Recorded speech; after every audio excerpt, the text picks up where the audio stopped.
ชิเรียนแพทย์นะโอ้ยเดี๋ยวพี่นาจะเรียนแพทย์แล้ว ยิ้มสรุป อะทิงวิ่งวิ่งวิ่งวิ่งวิ่งวิ่งจ้ะ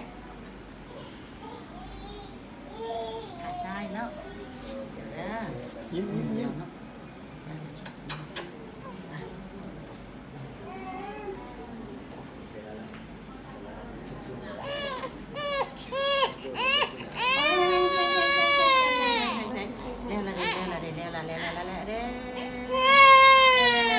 ให้สาวที่ไทยกันเลยสาวที่ไทยขอบใจเด้อให้ขอบใจเลยล่ะ เฮ้ทำแรง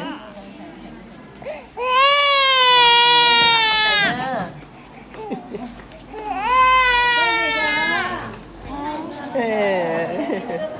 เอาละ นี่กับบูฮูหันแหละอันนี้เขาบอกให้ตัดอันแค่ตีหัวเขาอันนั้น